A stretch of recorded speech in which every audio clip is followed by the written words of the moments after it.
Thanks, everyone. Good morning. You're welcome to move closer if you like. It's nice to have you. We weren't sure how many people would come today. We're very glad to see you here. It's a nice, cozy audience. You know, recently we've had more and more interest from parents about things like the curriculum. We often talk about the ways that we're pioneering with our success skills, taking care of the children's well-being, but we are getting great interest. Parents want more detailed curriculum letters. They want to know the attainment targets that we're focusing on school, and that's the sort of thing that we love. So today, we're going to talk and introduce you a little bit to more about the primary curriculum, where you can find the targets that the children work on, how we apply those in a classroom context to make sure that all of our children at this school achieve success. So that will be the topic today. And we always like to start off just referring to our mission here at school. We want every student to love coming to school, develop a passion for learning, and also to achieve more than they ever thought possible. We are nice people, but those things, developing a love and passion for learning, are part of our practical strategy to make sure that all the students are successful, not only within school, within this curriculum, but that curriculum and the things that we do here set them up for a successful life of learning, where they go on and they solve problems in their life and they achieve great things in secondary, university, and even beyond. So introducing the national curriculum, it is well known for being comprehensive, well-rounded, with a great deal of rigor. I'm going to show you some of the details of it later, but just to give you an introduction to it, it's known for having academic rigor of a very high standard, for having transferable skills as well. There's a great focus on things like problem solving, critical thinking, and analysis. So we don't just learn things like how to add, divide, multiply, spell, and write things down, but we need to use those skills in real life context, and it is part of the objectives of the curriculum to make sure that the children are able to do that, so they leverage those skills to achieve that success that we want for them. And it has a robust standardized assessment program. So we do all levels of assessment in school, from day to day in the classroom to the sort of writing tests that you would recognize, and also even standardized tests at the end of the year to signpost that what we are doing is in line with British expectations. And this is the sort of thing that schools around the world absolutely love. It's in fact the most widely taught curriculum in the world. It's taught all through England. In Australia, for example, we have different curriculums for each state, whereas in England they have a national curriculum that goes through the whole country. And even amongst international schools, the British curriculum is taught in over 160 countries around the world. It's the most taught curriculum in international schools as well. Over 30% of international schools use the English national curriculum. And that's no accident, because that sort of scale gives you advantages like this. Like bees to honey, it really attracts lots of developers, lots of companies and universities who develop learning programs that are all based around the English national curriculum. So you get tremendous professional resources that are focused on teaching in the English national curriculum way. Excellent training for teachers available online or live. We use those a lot in our own school. Also, it attracts a lot of scrutiny as well. With so many people using it, a great number of researchers focus on the English national curriculum. The British have a great tradition of developing and growing what they do. It's always being examined and developed. The curriculum is constantly being developed and made even stronger, and you do get great access down the road when they go to secondary to world-leading universities. Over 650 universities, it's the most accepted curriculum in the world. Over 600 universities worldwide, covering over 50 nations, universities in nearly any country you could think of that you might want to send your child to after they finish with school here. Very widely accepted. For comparison, the IB curriculum is accepted by about 500 universities worldwide. So this is really the most accepted, and 81% of university admissions officers in those schools said that English curriculum A levels were actually the best for developing in-depth subject knowledge. So they really are respected around the world in so many different countries, in many of the world's leading universities, and that provides a great pathway to our students. But we've already skipped ahead a little bit to secondary, so we'll rewind a little bit and look at primary and talk about the sort of rigor and structure that we have in primary. Because the way we present it to parents, we want to make sure that learning is fun. We want to make sure that children are excited to come to school every day. But when you dig beneath the surface and you look at what the bones is of going on, it's got incredible depth to it that you might not immediately appreciate. So if you were to Google, and by the way, I'll have some QR codes for you later if you just want to cut straight there, but if you were to Google the English National Curriculum Framework, you would automatically see that the English government puts out a tremendous load of resources available online. And we're going to focus specifically on what is referred to as the attainment targets. So you can easily just go to the national framework, go to the attainment targets, look at any subject that's taught. We'll take a look at English. Today we'll focus on English and maths. And when you scroll down, I did have a video that was just me scrolling through so many targets, but instead I thought I'll give you a few screenshots here from years 1 to 6. It does go below the page. I couldn't fit it all here, but like I said, I'll give you links later, as well as a summary version that we've made as a school. You can see that spoken language is just about more than fluency. We're looking at maintaining people's attention and participating actively in collaborative discussions. That's part of the curriculum, that they are taught and guided in how to do that, to speak audibly and fluently with a command of standard English. And then you think about our assembly programs and our productions, and you see how they aren't just time out from the curriculum, they are part of the curriculum. We give children feedback on how to speak clearly, how to speak to an audience, how to captivate people. And again, not just learn how to speak English and learn that vocabulary, but how to leverage it for an objective as well, the sort of objectives that will serve them well when they're in university or in a job, making a pitch, doing their work. Those are the sort of things we want them to use language for purposefully. But it goes on. If you just look at the year 1, these are just purely year 1 objectives. Again, they go well below the page. They're taught word reading, how to apply their phonic knowledge, reading common exception words that don't go with those rules, reading comprehension targets. These are all just for year 1. Writing, transcription, spelling. We'll click on that appendix in a second and you'll see where all the spelling words that your child received come from, using prefixes and suffixes, all the different cogs and wheels of the language, handwriting, what they should be able to do by the end of year 1. Oops. Vocabulary, grammar and punctuation, composition, and you might have noticed there are a number of appendixes here. So if we click on one, you can see it goes into detail on spelling. What sounds should they cover in each year group? What sort of guidance can we give them? Oops, and that's through all of the sounds there as well. Now, I did mention that lots of people were interested in more detail on the curriculum letters that we give out. You can understand why we might want to condense that when we give it to parents, but we are working on a project to put together curriculum booklets for each year level for the future. So as you head into any given year, you know in advance, or if you work together as a family or with a tutor, you might have an idea of what your children could work on. You'll be able to work together with your teachers to figure out targets of what they can do next to make sure they're progressing through that curriculum and not only meeting all the goals of the year group, but most typically, many of the students, after they've been with us for some years, are working on some targets from the year group beyond already as well. And I know that you'll be interested in areas like maths as well. So if we're looking at this, you can see, let's skip ahead to year 5. And you can already see, I've been hearing some parents want to know more about, how challenging is it? Are we just, being nice to the children, making sure primary is fun? We are making sure primary is fun, but the depth, all of these go into the lessons. We cover all of these through the years.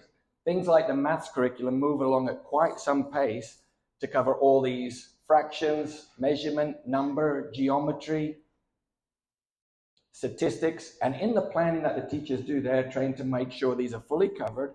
Like we said, the advantage of the British curriculum too is there are so many resource developers, programs that are being developed by different companies that take these objectives and put them into great programs that children can use. And we're able to go through these and see the best of them. And it even does give some suggested ways of doing calculations.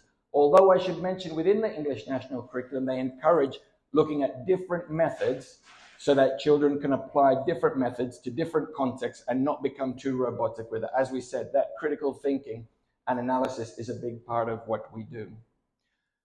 So taking that curriculum then and applying it to our delivery as well. Everything that you see in the classroom is very deliberate.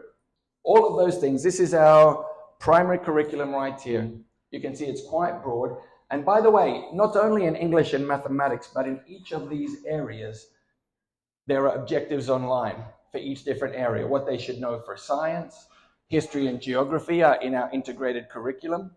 Personal social health and economic education is also there in that curriculum. We have a focus on computing, expressive arts and design, and all of those different areas have objectives that children are expected to achieve by the end of their particular year group. And of course, we also have pupil support. We have many students who come from non-English speaking backgrounds. We need to make sure that they are catching up, provide them with the support that they need, whilst other children in the classroom might be pushing ahead as well. So we have that support from our additional needs department, from the EAL department, to make sure that it all works together and that children are making those different progresses. But when you walk into a classroom, we have certain values and ways that we deliver the curriculum. The way the teachers are active at the tables, providing feedback, assessing them in each daily lesson. And this happens behind the scenes, and we don't often pull back the curtains and show parents the different things that we do.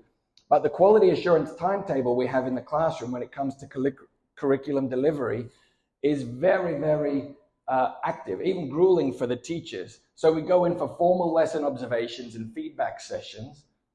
We're constantly dropping in on lessons and providing additional guidance. So far this year, we've already had 2 workbook reviews where we check the level of the workbooks and we come back and see how much progress the students have made. We interview the students. So we talk to them about what different areas of the curriculum are interesting for them. We analyze the data.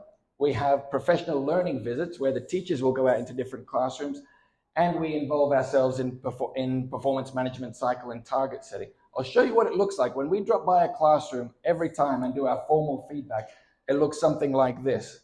So we comment on the teacher's preparation and organization. So how well prepared was the teacher for the lesson? What do the resources look like when they were laid out? What was the quality of the planning like and the resourcing? How interesting was it for the pupils, and how did the lesson go? What did the teacher look like when they were in action? So here you can see this was actually a great lesson. The teacher used a lot of positive praise. It was really effective to draw the students along. They were choosing well who would contribute to the lesson, choosing them at random. And it's very important, those teacher behaviors that we're looking for. All the leaders of the school are trained to look out for each of these things in the classroom. And of course, the learning is action is also important. We like to look at the students. It's all very well what the teacher is doing, but are the students engaged? What percentage of the students at any given time are really focused on what they were doing? When they go off task, what behaviors does the teacher engage with? How do they get them back on track and really engage them? Here it's great to see the teacher had laid out some jolly phonics mats, and this was really successful. And what were the outcomes like? And then we go on into what assessments did the teacher do within the lesson? Often we use whiteboards at the start of a lesson so we can see how they're going at the beginning. And before we even begin with the main task of the lesson, the teacher already knows which students might need some individual support or might need a bit of extra work on the floor, which students might be already ready to go away and do their work. So is the teacher making that judgment? And even in an outstanding lesson, we might give plenty of targets, things for the teacher to work on. So even great teachers, we turn into outstanding teachers. And that's how we take the bones of that curriculum and make sure that it's delivered to a high level as well. So when you walk around ISM classrooms and you see the way the curriculum is being delivered, you can really see the types of behaviors of teacher and know that a great deal of work has gone into it. Even with the interview we did this time, we're talking to students about, how challenging do you feel the lessons are? Do you feel your teacher takes an interest in your well-being? Do you know the actions you can take if you need support? What's your favorite subject? A fascinating thing we see as well is, I think it was Mr. Smith and I sitting down and asking the students what their favorite subject was. And we were amazed how many of the children said maths. To be honest with you, when I was young, I remember that my favorite subject was PE. I just wanted to run around and play football during my lessons. And they were saying maths. And we asked them why. And one of the comments that they made was that it feels like every lesson is just for us. And I asked them what they meant by that.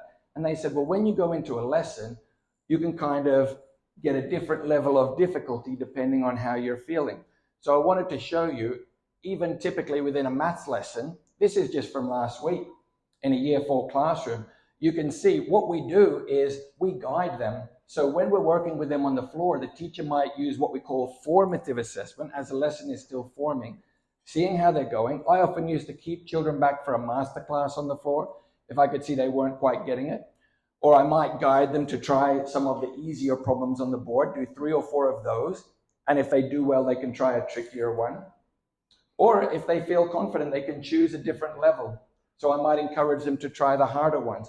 But as you can see, we put a big focus on students learning to challenge themselves. We won't always be there to tell them exactly what to do and how to push them. So we want to guide them and develop them towards a culture where they challenge themselves.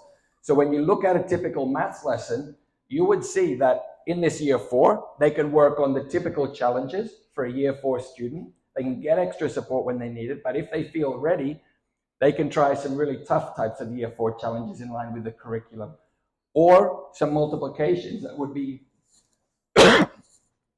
more in line with something that you might see in the years beyond. So even children who are doing very well with the curriculum constantly have opportunities to push themselves, to challenge themselves, and we put that in front of them. And through that way, we're developing those behaviors. So when they go on into secondary and they become more independent, or university, they'll just have that culture where they're pushing themselves. And just an anecdote from home as well.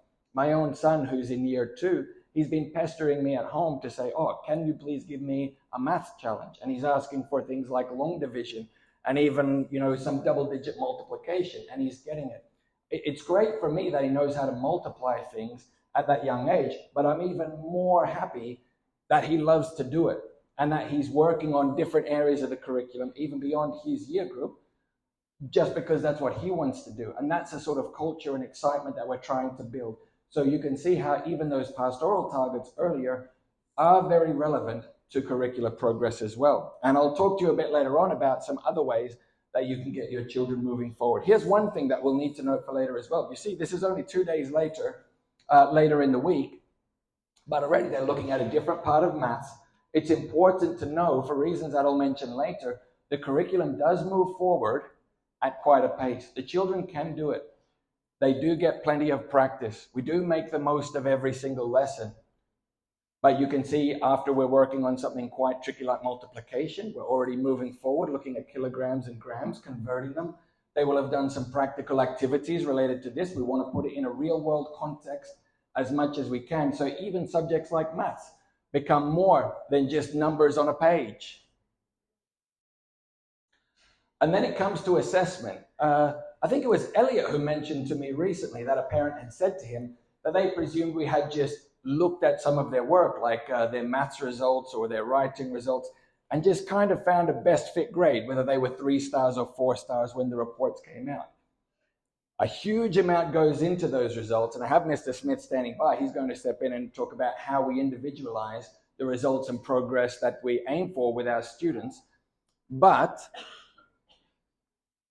when we talk about assessment, teachers would talk about assessment at 2 different levels. There's formative assessment, which is a type of assessment that happens daily in the classroom. We might make adjustments to a lesson. We might make adjustments to the type of support that a child receives. We might make adjustment to the type of guidance towards a particular level of task that a student is encouraged to do. And those are formative assessments. We might weave them into our planning for the next lesson.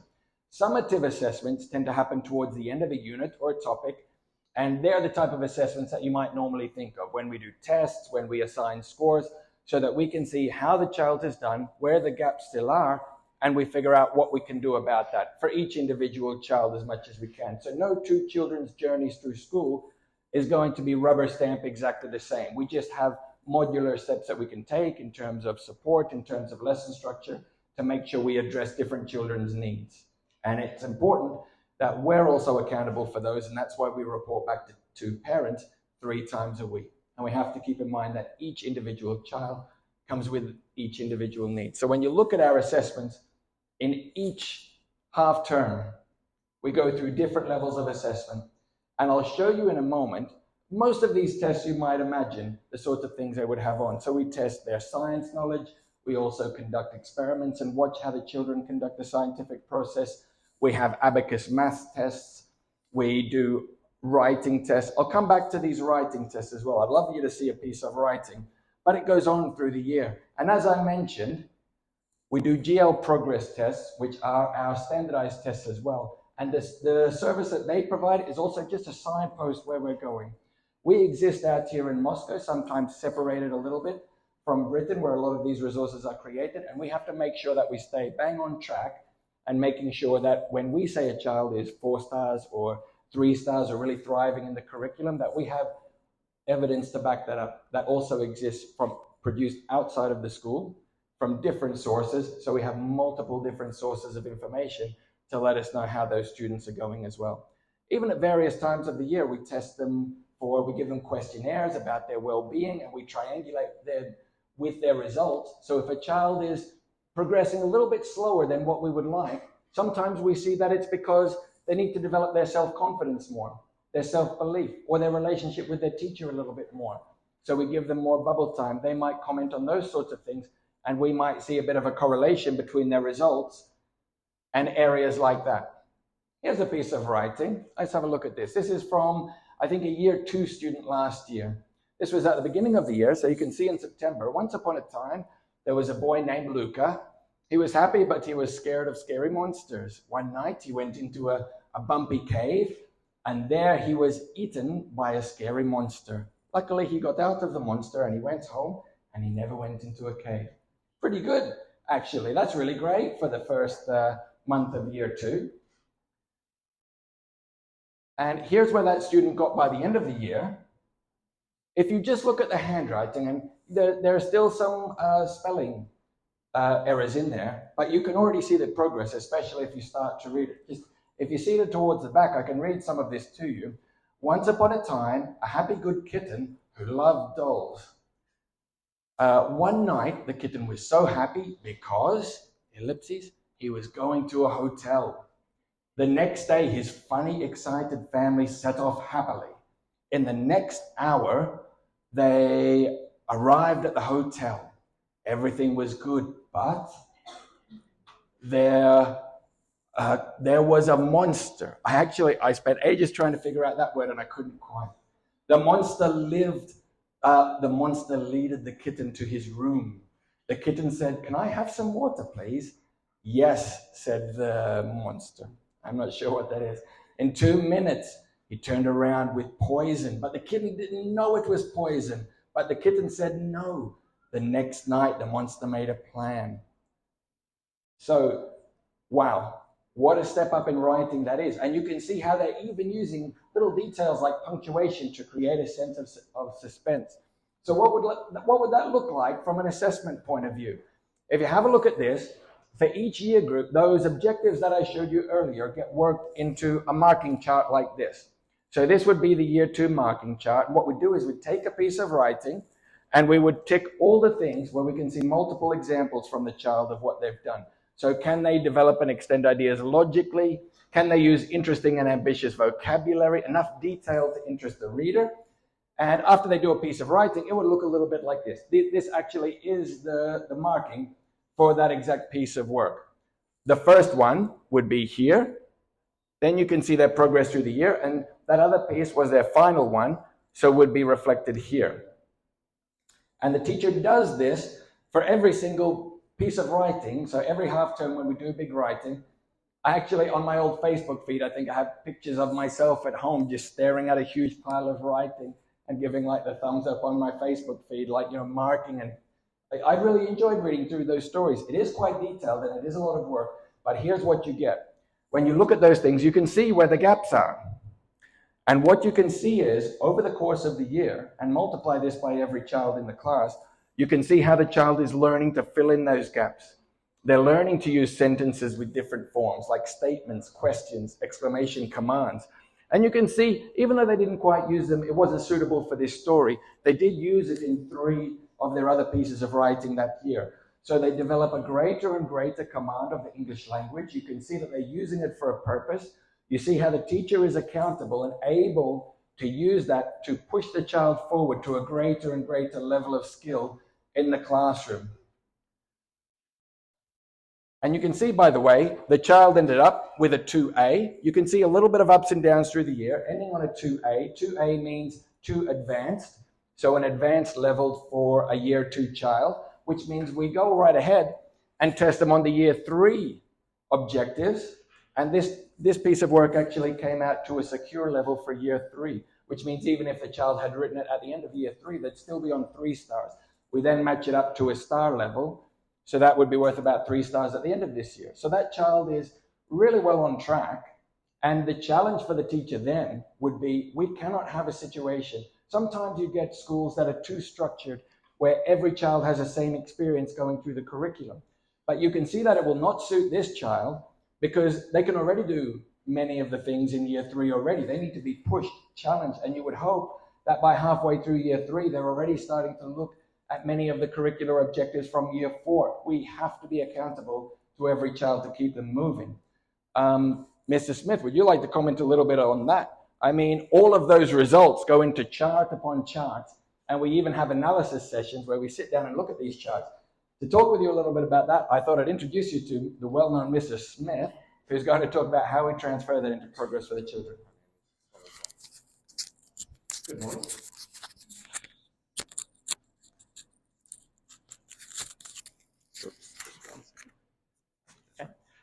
So just to give Mr. Noack a bit of a break and a drink of water, thank you for that so far. So here you can see our assessment grids where we keep all assessment data for our students. The key to us is not really if a student got 100% or 80% or 40%. It's what's the next step. Now, of course, in a class of children, the breadth of ability in every subject is huge. In an English lesson, the difference between some students in the class is enormous. So as a teacher, our challenge is, how do we cater for every student? So in a parent academy at the start of the year, I showed you the learning line, and our ambition as a school is to aim as high as possible. So myself and Mr. Salisbury meet with every group of teachers every week, and we go through every single lesson plan. So I will sit with the year 5 teachers, and I will go through every single lesson with them. We will discuss our most recent assessments. What are the gaps that came out from our recent assessment? Maybe it's measurement conversion. What are you putting into the planning next week to plug those gaps? That happens for every subject: maths, English, science.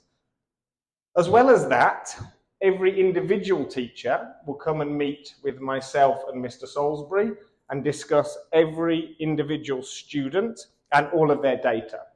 So we look at their pastoral data, how happy they are at school, their self-confidence as a learner. We correlate that with their academic scores. So if we realise a student has low perceived learning capability, that's the most important thing for us to action. If they don't see themselves as an outstanding learner, they're not going to be.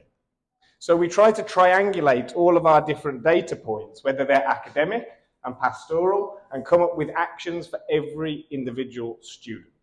So on our system, we have a document for every child at ISM. The children who've been here for many years, you can see comments from their year 1 teacher 3 times a year, their year 2 teacher, and it builds a picture of that student. So when I received the year 5 students from Mr. Noack and Mr. Salisbury last year, the first thing I did with our current teachers is we sat down and we looked through these individual trackers, so that our teachers here, before they've even met the children in year 5, have a very good understanding of the needs of the students and what we need to put in place to provide for them and what's next. It doesn't matter the level of a student. As Mr. Noack will talk about soon, we are professionals.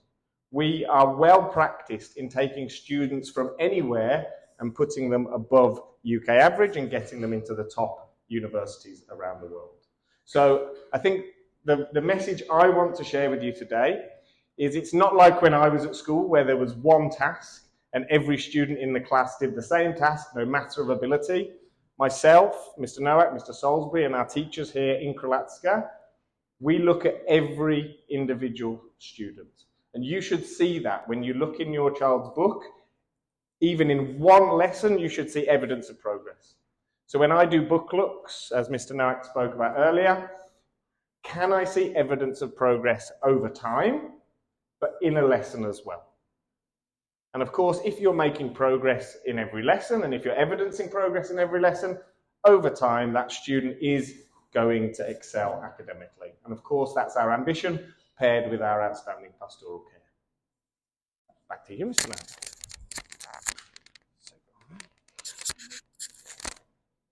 Thank you very much, Mr. Smith.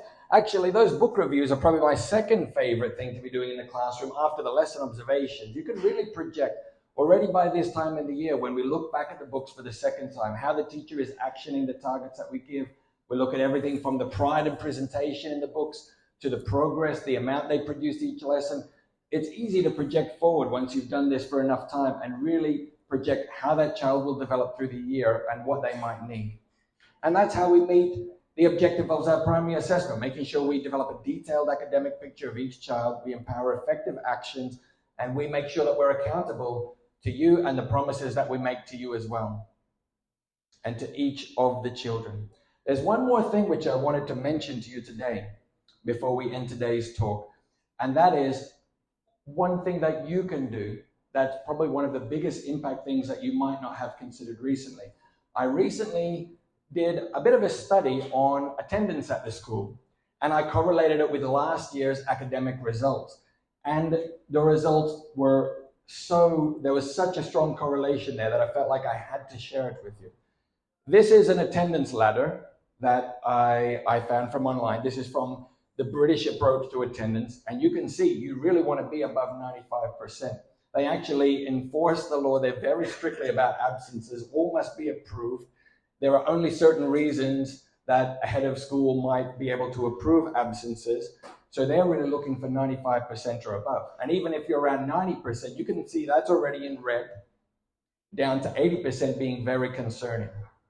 There are times when our attendance here at this school can be very concerning. And I get it. I've just come off a period of illness myself. It can be tough. You know, children can get ill, especially with the changes in seasons. So you want to look at the different factors that can help children's health, like making sure they have enough time to rest and get a good night's sleep. And you want to avoid taking additional holidays. And you're going to see why in just a moment. What I did was I took last year's, I mentioned earlier, the types of assessment that we do. And when we get to the end of the year, we do those standardized tests that really act as signposts to show us how we're going versus the curriculum and to make sure that our judgments are correct. For children who are attending school 90% or above, and keep in mind 90% is already in the red, but anyone who's attending school 90% or above, in last year's tests in Krylatskoe Primary, they achieved in the 87th percentile, averaged across maths and English. So the average child attending like that is really operating at an elite level in maths and English. In the 80th percentile, and 80th percentile, we're already getting it. They didn't even bother going below 80% here. They thought that would be extremely low. But any child at our school attending 80% or above, they'd be in the 79th percentile. Still good, you know, around about 3 stars. But better is possible considering the investment that you're making in your child's education. If your child has less than 80% attendance, starts to be a very big drop-off. You're talking about the 57th percentile. And by the way, that percentile is not relative to this school. Using the standardized assessments, we can measure those across all students taking the same standardized assessments, all students engaging with the English National Curriculum using those standardized assessments. So we're talking about the 57th percentile overall in using the English National Curriculum at these same assessments. Less than 70% attendance, and we do have too many of these students, but less than 70% attendance, it drops way off to the 40th percentile. So if you have concerns about your students' achievement, for sure, we are there to have those conversations as well. But one thing we've found out that, like, I've only just gone through these numbers last week, we're not as good as we'd like to be at teaching children who aren't here in front of us. And we think that the effect of them being absent, if you consider even 90% attendance, if you're on 90% attendance, it means by the time you get to year 10, let's say you start with this in year 1, you get to year 10, you'll have missed an entire year of education relative to high attending peers. Or if you're on 80% attendance, that means by the time you get to year 5, you'll have missed an entire year, or by year 10, 2 whole years of education. And so it goes. It has a big impact. And it's not only the days that are missed, but what we're finding is, you might have noted earlier on the slides I showed you with the maths, how it went from doing double-digit multiplication to 2 days later, the children were already looking at kilograms and grams. So what happens is a child might miss a couple of days of school. It does take some work for them to catch up again. And, while the other children are working on kilograms and grams, we want to make sure that they're covering those multiplication things as well and catching them up. It does take extra work, but we are accountable to them. But the effect of them being absent does echo for a little while as they catch up in all areas, and while we stay accountable to the class as well. So it can have more of an impact than just, if we're talking 80% attendance, that's a day a week, every week on average. But the impact echoes on and bounces on for that student and for the class as well, while we help everybody make progress through the curriculum. So if you really want to capitalize on the investment that we're all making by getting attendance as high as you can get it and minimizing those holidays during term. And by the way, we normally start off every day when we can. We start off the day with our English and maths while the children have their best levels of energy.